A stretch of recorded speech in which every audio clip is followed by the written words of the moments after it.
Girl, call Letitia, your beautician,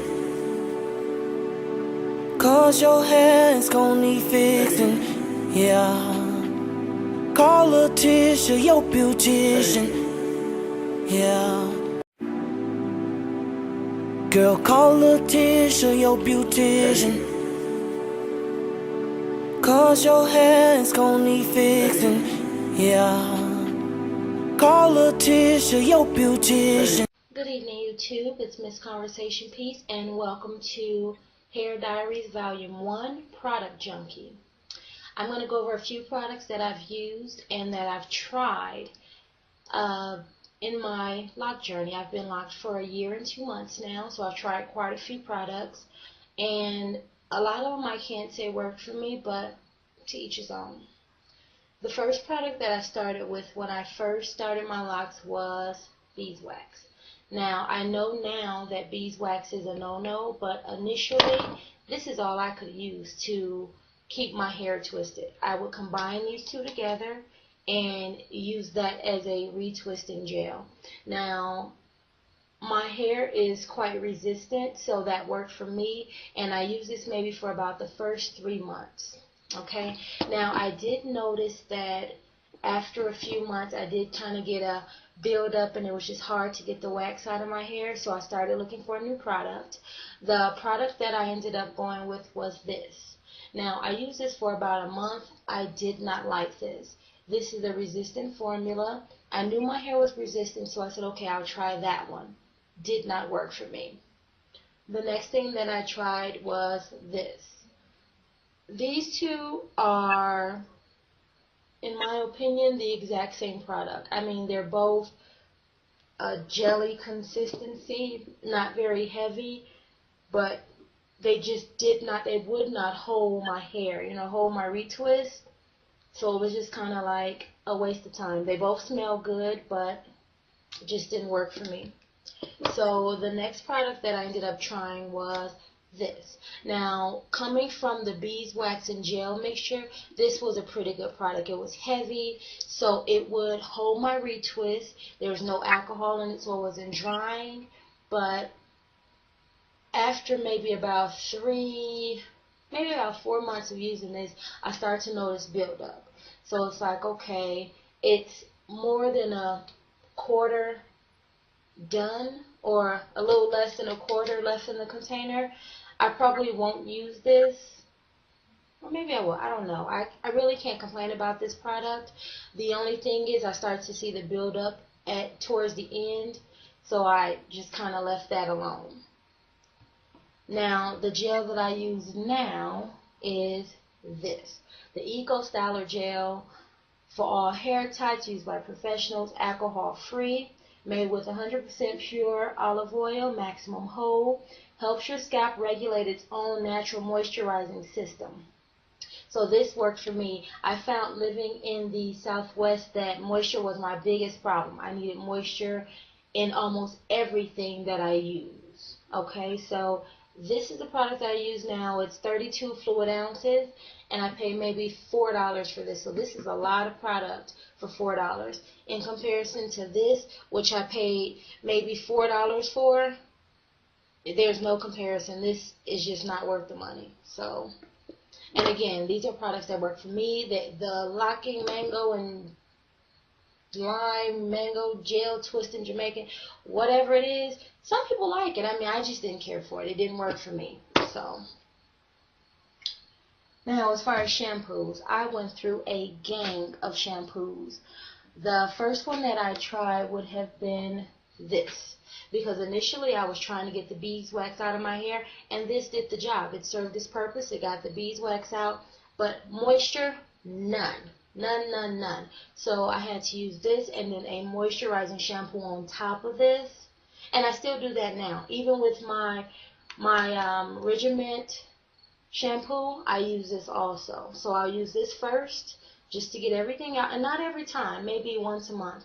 Just to get everything out, and then I'll use my moisturizing shampoo. So this is a keeper. This is just part of the staple. It's sort of like just having bread, it's just something you gotta have. The next thing I tried was this.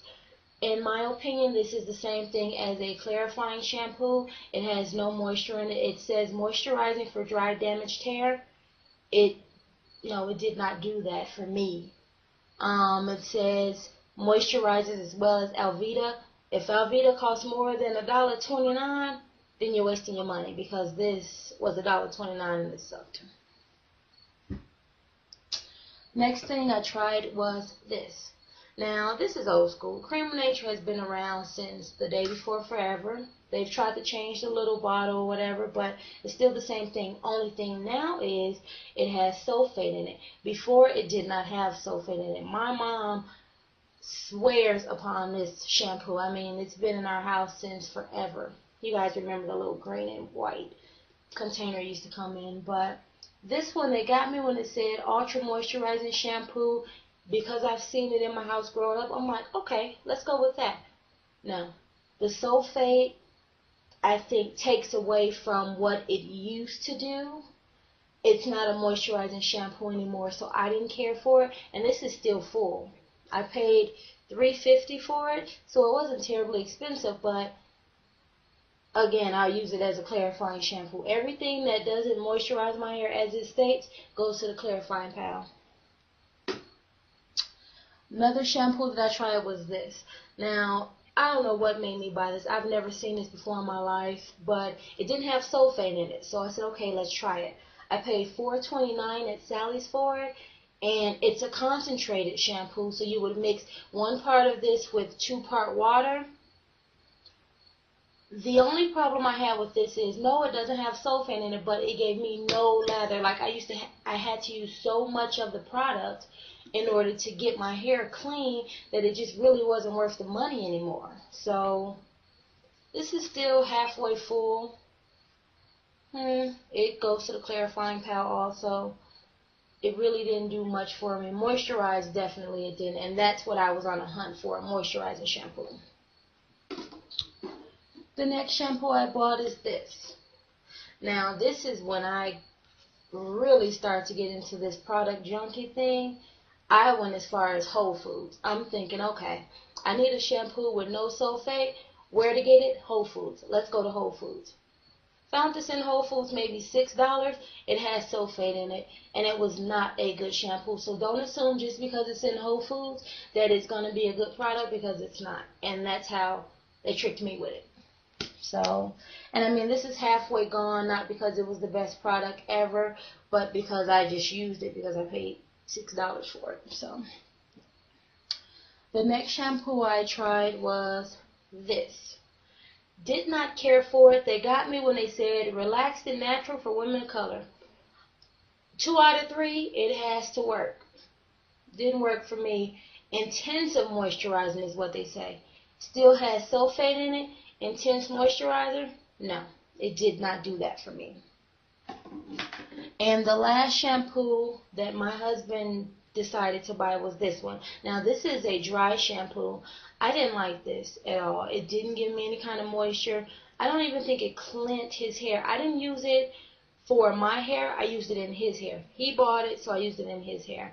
And I don't think that it worked. I still ended up washing his hair, which kind of defeated the purpose. So that was a waste of money. Okay, now going on to conditioners. I'm going to show you the shampoo that I do have as part of my regimen, but that'll be in the part 2 of this particular video.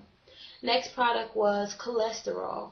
I'm a sucker for the word olive oil, and when I saw this, I got it. It cost me maybe $3, and it's one as far as to say Mediterranean virgin olive oil. So I'm like, that is my product. I need that. It's going to work. This is a leave-in conditioner. So it's a creamy consistency. Using a cream consistency in your locks is not a good idea. So this did not work for me. It smelled really good, so what I tried doing was using it as a conditioner, leaving it on for 3 minutes and washing it out like the other cholesterol. No, that didn't work out. So I don't think I was able to let it do its job because I couldn't leave it in. Another conditioner, this.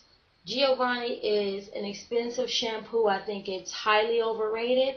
I didn't care for the products. They didn't moisturize. In my opinion, this product and the Suave products are the same. This one costs $8. This one costs $1.29. So that was a waste of money. Old School Mane and Tail. I tried that. Didn't really care for it. It says moisturizer, but it really didn't work for me. Now this is halfway gone, and I ended up using it just hoping that it would work, and I found that this was more of a protein type treatment versus moisturizing, which is what I need. Okay, now watching YouTube videos, I bought that. Okay, I saw so many reviews on this product, let me get it.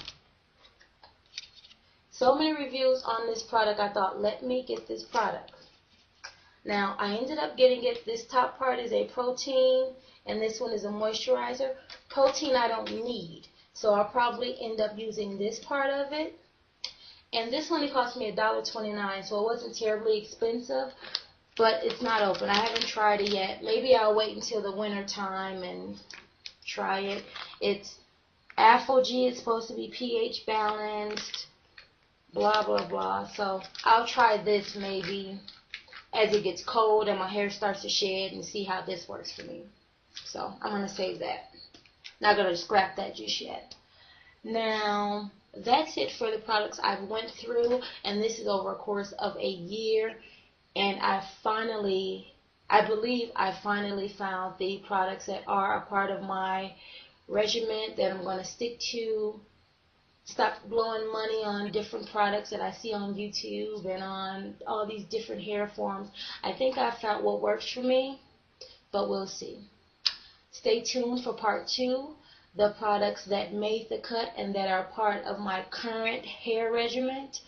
As always, please rate, subscribe, and comment, and I'll see you in the next video.